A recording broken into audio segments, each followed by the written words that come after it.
Hello everyone, this is पुषान अलगिया from learn IT with पुषान। तो आज हम कंटीन्यूअस मेमोरी एलोकेशन क्या होता है उसको पढ़ने वाले हैं। तो कंटीन्यूअस मेमोरी एलोकेशन हमने प्रीवियस वीडियो में देखा था कि उसके दो पार्ट होते हैं, एक है सिंगल कंटीन्यूअस है, एक है मल्टीपल पार्टीशन।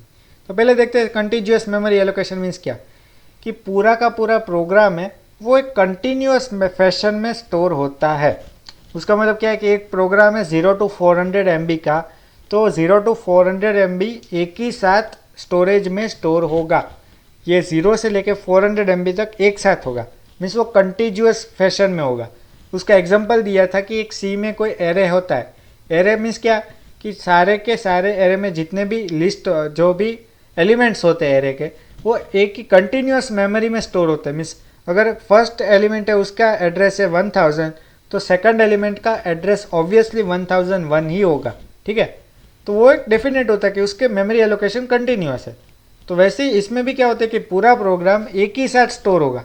उसके बाद का मीन्स अगर प्रोग्राम में मल्टीपल फाइल्स है तो सेकंड फाइल फर्स्ट फाइल के बाद ही आएगी। ठीक है, वो डिफाइनेट होता है, तो उसको बोलते हैं कंटिन्यूअस मेमोरी एलोकेशन। ठीक है, तो यही है। इसमें क्या बोला कि main memory usually divides into 2 partition, जिसमें क्या एक पार्टीशन में ऑपरेटिंग सिस्टम, जो हमने प्रीवियस वीडियो में देखा है कि मेन मेमोरी होती है उसमें टॉप मोस्ट पार्ट पे जनरली ऑपरेटिंग सिस्टम रिसाइड करती है। ठीक है, उसके बाद जो भी एम्प्टी है उधर हम प्रोसेसेस को स्टोर करते हैं। फिर each process contains in single continuous section of memory, की एक प्रोसेस को पूरा सेक्शन दिया जाता है, वो सिंगल कंटिन्यूअस सेक्शन होता है। उसमें कोई डिफरेंट क्या वो बोलते हैं ब्रेक थ्रू नहीं होता, कि पूरा का पूरा प्रोग्राम है सिंगल कंटिन्यूअस मैनर में स्टोर होता है। फिर है single continuous memory management scheme is inefficient as it limits computers to execute only one program at a time, resulting in wastage of memory space and CPU time. जो single continuous memory management scheme है उसमें क्या होता है कि वो actual में inefficient है। अब इनएफिशिएंट क्यों है, क्योंकि आपके पास अगर एग्जांपल ले लेते हैं कि आपके पास रैम है वो 8 GB की है, उसमें 2 GB की ऑपरेटिंग सिस्टम, मीन्स आपके पास कितनी स्पेस बची, 6 GB की। अब अगर आपके पास कोई ऐसा प्रोग्राम है जो एक्चुअली में 7 GB का है, तो पूरा का पूरा 7 GB का प्रोग्राम है वो अगर आप रैम में डालोगे तो एक्चुअल में स्टोर ही नहीं हो पाएगा, क्योंकि रैम में आपके पास फ्री स्पेस 6 GB ही अवेलेबल है और आपको पूरा प्रोग्राम इधर डालना है, तो सिंगल कंटिन्यूअस मेमोरी में स्टोर हो ही नहीं सकता। तो उसको बोलते हैं प्रॉब्लम है ये एक्चुअली में एक, कि सिंगल कंटिन्यूअस मेमोरी एलोकेशन होता है वो नहीं हो सकता। अब इसके जो पार्ट्स क्या है, मीन्स इसके टाइप्स क्या है। First is multiple partitioning scheme, कि कोई भी जो प्रोग्राम है, मीन्स कोई भी ऐसा प्रोग्राम है जिसको हमको कंटिन्यूअस मेमोरी एलोकेशन में स्टोर करना है, तो उसको दूसरा है मल्टीपल पार्टीशन, मीन्स एक प्रोग्राम के मल्टीपल पार्टीशन पाड़ना है और उस पार्टीशन को आपको स्टोर करना है। ठीक है, तो इसका मतलब यही है कि कोई भी प्रोग्राम दिया उसके मल्टीपल पार्टीशन पाड़ो। और पार्टीशन है ना 2 प्रकार से पढ़ सकते हैं। एक तो ये है कि आपका सभी पार्टीशन की साइज सेम रखो, जैसे अगर 400 MB का प्रोग्राम है तो उस सभी की साइज सेम रखो। जैसे आपने 400 है इसलिए आपने 20 पार्टीशन पाड़े।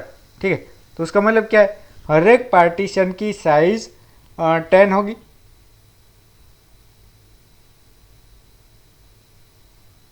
अगर 400 MB का प्रोग्राम है और आपने 40 पार्टीशन पाड़े, ठीक है, तो आपको पता है कि हर एक पार्टीशन की साइज 10 होगी। ठीक है, तो वो फिक्स्ड होता है कि फिक्स पार्टीशनिंग मीन्स हर एक पार्टीशन की साइज आपने फिक्स कर दी जो है 10। वैसे ही एक होता है वेरिएबल पार्टीशनिंग, मीन्स उसमें क्या होता है कि हर एक पार्टीशन की साइज वेरिएबल होती है। ठीक है, उसमें फिक्स नहीं होता कि ये पार्टीशन की साइज ये होगी। तो फिक्स पार्टीशनिंग है उसमें 2, एक इक्वल साइज है एक वेरिएबल साइज है। ठीक है, वेरिएबल पार्टीशनिंग में क्या होता है कि सारे के सारे जो पार्टीशन होते हैं उसकी साइज डिफरेंट होती है। अब ये जो मेमोरी एलोकेशन है ना उसका एडवांटेजेस और डिसएडवांटेजेस, जैसे फिक्स पार्टीशनिंग है मीन्स हर एक पार्टीशन की साइज सेम होगी। उसके एडवांटेज क्या है कि सिंपल टू इम्प्लीमेंट है, हमें पता है कि सारे पार्टीशन की साइज सेम है तो सिंपल होगा। Easy to manage and design है, क्योंकि सारे पार्टीशन है वो सेम साइज के है तो उसको मैनेज करना भी ईजी होगा और उसको डिज़ाइन करना भी ईजी होगा। डिसएडवांटेज क्या है कि scheme suffers from internal fragmentation. Fragmentation हम आगे पढ़ेंगे। फ्रेगमेंटेशन मीन्स क्या, कि अगर आपने एक प्रोग्राम के जैसे 10 पार्ट्स पाड़े और आपके पास अवेलेबल स्पेस है 10 और 11 की है, ठीक है 11 की, तो आपने 10 को तो आपने स्टोर कर दिया, जो 11th पार्ट बचेगा वो ज़रूरी नहीं है कि दूसरी प्रोसेस आए और उसका साइज़ वही हो, ठीक है, तो वो एक्चुअली स्पेस का वेस्टेज हो रहा है। इसके लिए उसको इंटरनल फ्रेगमेंटेशन क्या है वो हम आगे पढ़ने वाले हैं। Second is variable size fix partition. इसमें क्या होता है कि एक पार्टीशन है उसका साइज है वो वेरिएबल होता है। अब वो उसमें एलोकेट करने की डिफरेंट टेक्निक्स होती है, ठीक है। तो पहले इसका थियरी पढ़ लेते हैं। Variable partitioning sizes for efficiency means variable partition होता है उसकी साइज है ना वो एफिशिएंसी के मुताबिक की जाती है, डिसाइड की जाती है, ठीक है। होल क्या है? होल मीन्स जो फ्री स्पेस अवेलेबल है उसको होल बोलते हैं। Block of available memory means free space, ऐसी फ्री स्पेस जहाँ पे हम मेमोरी को स्टोर ना कर सके, वो मेमोरी ब्लॉक हो गई, उधर आप कुछ कर ही नहीं सकते एक्चुअली में, उसको हम होल बोलते हैं, ठीक है। फिर operating system maintains information about allocated partition और फ्री पार्टीशन। ऑपरेटिंग सिस्टम क्या करती है वो डिसाइड, वो क्या बोलते हैं, वो ध्यान रखती है कि कौन से हमारे होल्स मीन्स कितने होल्स अवेलेबल है और कितने एलोकेटेड पार्टीशन है। अब पढ़ते हैं डायनेमिक स्टोरेज एलोकेशन प्रॉब्लम। ये है ना, कोई भी अगर आप स्टोरेज का एलोकेशन करते हो तो उसमें डिफरेंट मेथड्स होती है कि आप कैसे उसको एलोकेट करते हो। तो बेसिकली 3 मेथड है कि फर्स्ट फिट, एक बेस्ट फिट और के वर्स्ट फिट, कि कैसे आप कोई भी प्रोग्राम को मेमोरी में स्टोर कर रहे हो, उसकी मेथड्स है। पहले फर्स्ट फिट, बेस्ट फिट और वर्स्ट फिट। ये किसके अंडर आती है? ये डायनेमिक स्टोरेज एलोकेशन मीन्स क्या कि ये जो हमने ऊपर पढ़ा था, ये एक था सिंगल कंटिन्यूअस, वो हमने पढ़ लिया कि पूरा का पूरा प्रोग्राम हमको डायरेक्टली स्टोर करना है। फिर एक मल्टीपल पार्टीशनिंग। मल्टीपल पार्टीशनिंग में क्या 2 पार्ट्स है, एक है फिक्स पार्टीशनिंग, एक है डायनेमिक पार्टीशनिंग। फिक्स मीन्स क्या, आपने कोई भी पार्टीशन है उसकी साइज फिक्स्ड कर दी, ठीक है, तो वो फिक्स पार्टीशन हो गया। अब डायनेमिक मीन्स क्या, आपको जितना रिक्वायर्ड है उतना आप पार्टीशन कर रहे हो। फिक्स पार्टीशन में क्या होता है कि ये अगर साइज़ है इसकी 30 MB है, इसकी 40 MB, इसकी 30 MB, आपने फिक्स कर दिया पहले से ही इसकी साइज़ ये होगी पार्टीशन। डायनेमिक मीन्स क्या, आपको जितनी ज़रूरत है उतना आप पार्टीशन पाड़ रहे हो, उसको डायनेमिक पार्टीशनिंग बोलते हैं। तो डायनेमिक पार्टीशनिंग के 3 एक्चुअली में मेथड्स अवेलेबल है, एक है फर्स्ट फिट, एक है बेस्ट फिट और एक है वर्स्ट फिट। अब ये जो है ना एल्गोरिदम है एक्चुअली में, कैसे कोई भी प्रोसेस है वो मेन मेमोरी में स्टोर होगा। तो पहला पढ़ते हैं फर्स्ट फिट। फर्स्ट फिट में क्या होता है कि जो प्रोसेस पहली आए उसको मेमोरी में स्टोर कर दो, ठीक है। फर्स्ट फिट में क्या होता है, जो प्रोसेस पहली आए उसको मेन मेमोरी में स्टोर कर दो। तो इसमें क्या बोला है कि allocate the first hole that is big enough. Means क्या, मेमोरी होती है ना उसमें मल्टीपल ऐसे होल्स अवेलेबल होते हैं। ये अगर कोई मेमोरी आप समझ लेते हो तो प्रोसेस 5 प्रोसेस इसमें ये भरी है, पर ऐसे एक्चुअली में होल्स होते हैं। ये खाली स्पेस होता है, एक ओएस ही एक फील्ड स्पेस होता है, बाकी का खाली होता है। तो उसमें डिफरेंट टाइप्स ऑफ पार्टीशनिंग कर देते हैं एक मेन मेमोरी का, उसमें हम कोई भी प्रोसेस को स्टोर करते हैं। अब डायनेमिक स्टोरेज में क्या होता है कि ये जो पार्टीशन है उसकी साइज़ फिक्स नहीं होती, ठीक है, पर मेन मेमोरी में जो पार्टीशन है उसकी साइज़ तो फिक्स होती है। तो जो पहले प्रोसेस आई, जिसका जैसे फर्स्ट प्रोसेस P1 आई, तो जिधर भी list amount of space available होगी उधर वो स्टोर हो जाएगी। जैसे P1 की साइज़ 150 MB है और आपका लिस्ट पार्टीशन है वो 200 MB का है, तो 150 MB वाली प्रोसेस 200 MB में स्टोर हो जाएगी। इसको बोलते हैं फर्स्ट फिट। नेक्स्ट है best fit. Best fit means क्या, जो स्मॉलेस्ट होल अवेलेबल होगा उधर स्टोर होगी। मीन्स अगर आपके पास 5 होल्स है एक्चुअली में अवेलेबल, हर एक की साइज़, जैसे फर्स्ट की साइज़ 200 MB, सेकंड की 300, तो फिर 400, 500 और फिर 100, ऐसे आपके पास होल्स अवेलेबल है। और आपकी प्रोसेस की साइज़ है 50 MB, तो स्मॉलेस्ट इसमें से कौन सा होगा, जो 100 MB वाला है, तो उधर जाके वो स्टोर हो जाएगी, उसको बोलते हैं बेस्ट फिट। और एक होता है वर्स्ट फिट, मीन्स जो लार्जेस्ट होता है उधर जाके वो स्टोर होगी, उसको बोलते हैं वर्स्ट फिट, ठीक है। तो ये 3 तरह के एल्गोरिदम अवेलेबल है डायनेमिक स्टोरेज एलोकेशन के लिए। इसके ऊपर एक एग्जांपल करते हैं, ठीक है। ये एक्चुअली में एग्जाम में पूछा जाता है कि एक आपको फिगर्स दे दिए जाएंगे, जैसे 100, 500, 200, 300, 600। ये आपके पार्टीशन है, मेन मेमोरी के कितने पार्टीशन है, 1 2 3 4 5, 5 पार्टीशन एक्चुअली में है। मीन्स मेन मेमोरी आपको ऐसे दिखेगी, ये एक्चुअली मेन मेमोरी, ये उसके पार्टीशन ऑलरेडी अवेलेबल है। इसमें आपको इतनी साइज़ की जो प्रोसेस है उसको फिल करना है, ठीक है।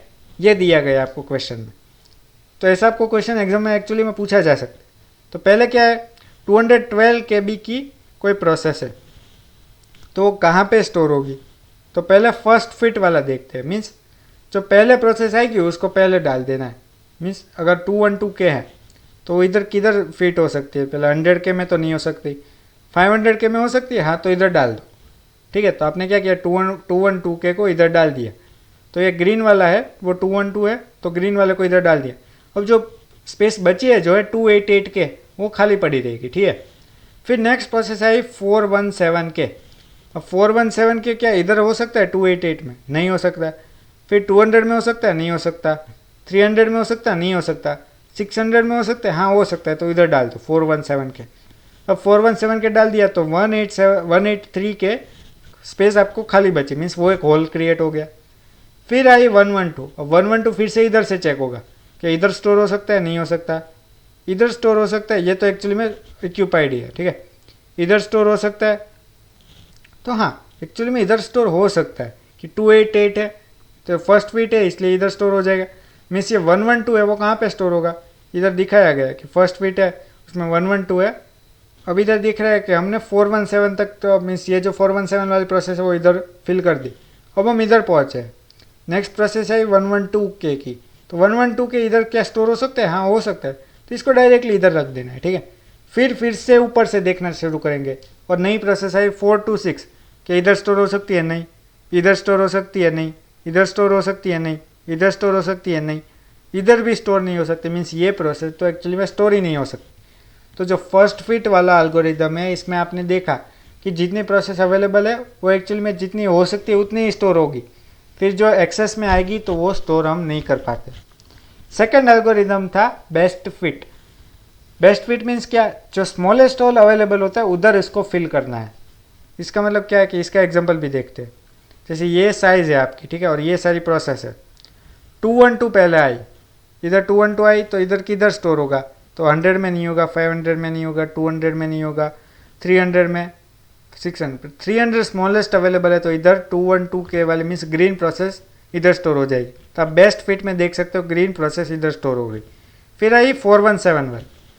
अब इधर अगर 212 वाली आ गई तो मीन्स 88 जो है वो इधर खाली बच जाएगा, तो 88 आप इधर देख सकते हो खाली बच गया।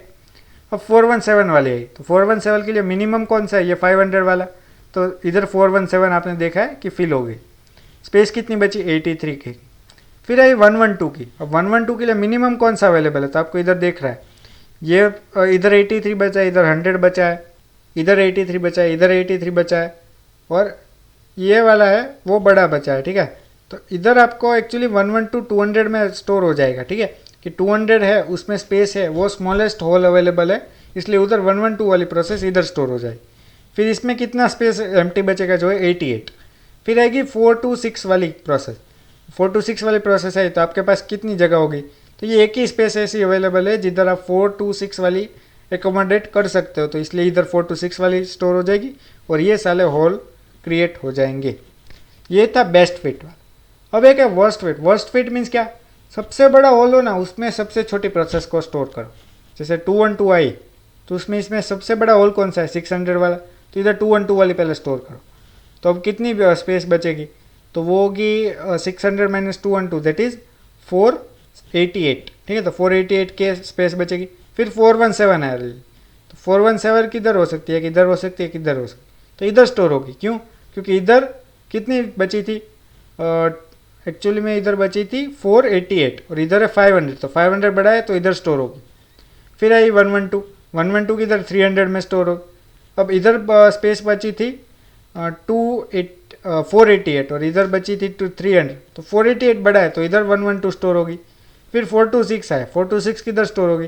तो ये सबसे बड़ा होगा, तो इसलिए 426 उधर स्टोर होगी।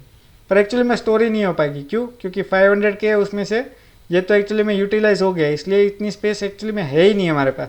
तो ये वाली लास्ट है वो एक्चुअली में स्टोर ही नहीं होगी, तो बेस्ट फिट में ही स्टोर हो पा रही थी। इधर से हम कंक्लूजन निकाल सकते हैं कि बेस्ट फिट है वो जनरल पर्पज़ में एक्चुअली में फ़ायदेमंद होता है। ठीक है, पर ऐसे कई केस भी है जिधर वर्स्ट फिट का भी यूज़ हो रहा है। ठीक है, तो ये था हमारे basic storing algorithms. Hello everyone, this is Pushan Alagiya from learn IT with Pushan. तो इस वीडियो में हम क्या करने वाले, वेरिएबल साइज पार्टीशनिंग या फिर डायनेमिक पार्टीशनिंग के बारे में पढ़ने वाले। तो वेरिएबल साइज पार्टीशनिंग एक्चुअली में है क्या? जो रैम हमारे पास अवेलेबल है उसमें हम वेरिएबल साइज के पार्टीशन पाड़ते हैं, ठीक है। मीन्स जो रैम अवेलेबल है उसमें पहला ऊपर का होता है वो तो ऑपरेटिंग सिस्टम होता है, और बाकी के जो भी पार्टीशन पाड़ते हैं तो वो वेरिएबल साइज के होंगे। मीन्स जितने हमारे अमाउंट ऑफ रिक्वायर्ड है उतने हम उसका पार्टीशन की साइज रखेंगे, उसको वेरिएबल साइज पार्टीशनिंग बोला जाता है। उसमें क्या क्या होता है वो पढ़ लेते हैं। The dynamic partitioning was design to overcome the problem of fix partitioning scheme. In a dynamic partitioning scheme each process occupies only as much memory as they require when loaded for processing. Means जितनी चाहिए उतनी memory उसको allocate करते हैं, ठीक है। तो उसको डायनेमिक पार्टीशनिंग बोला जाता है। अब उसके कुछ एडवांटेजेस है, जैसे no internal fragmentation, no limitation on size of the process, और degree of multi programming is dynamic. इसका पहला क्या मतलब क्या है कि नो इंटरनल फ्रेगमेंटेशन। अब फ्रेगमेंटेशन क्या है वो पहले हम आगे पढ़ने वाले, ठीक है। No limitation on size of the process, means ऐसे लिमिट नहीं कर सकते कि इतनी साइज की प्रोसेस है तो इधर स्टोर नहीं हो सकती। जो हमने ऊपर देखा था कि ये जो केस था जिसमें वर्स्ट फिट और बेस्ट फिट में एक प्रोसेस तो स्टोर ही नहीं हो पा रही है, ठीक है, तो वो इसमें केस हट जाएगा, ठीक है। फिर degree of multi programming is dynamic, means multiple program एक साथ हम डायनेमिकली स्टोर कर सकते हैं। तो degree of multi programming is dynamic means जितने प्रोग्राम हम एक कोई रैम में स्टोर कर सकते हैं वो डिसाइडेड नहीं हो सकता, क्योंकि हमारा पार्टीशन ही डिसाइडेड नहीं है कि पार्टीशन की साइज़ क्या होगी। तो हम वो बोल नहीं सकते कि इसमें मैक्सिमम इतने ही प्रोग्राम स्टोर करके रख सकते हैं। आपके प्रोग्राम की वैल्यू चेंज हो सकती है depending upon the size of the program. अब उसका डिसएडवांटेज क्या है, वो है एक्सटर्नल फ्रेगमेंटेशन, वो भी हम आगे वीडियो में पढ़ने वाले हैं, ठीक है। तो अभी इतना था। Okay, thank you, bye.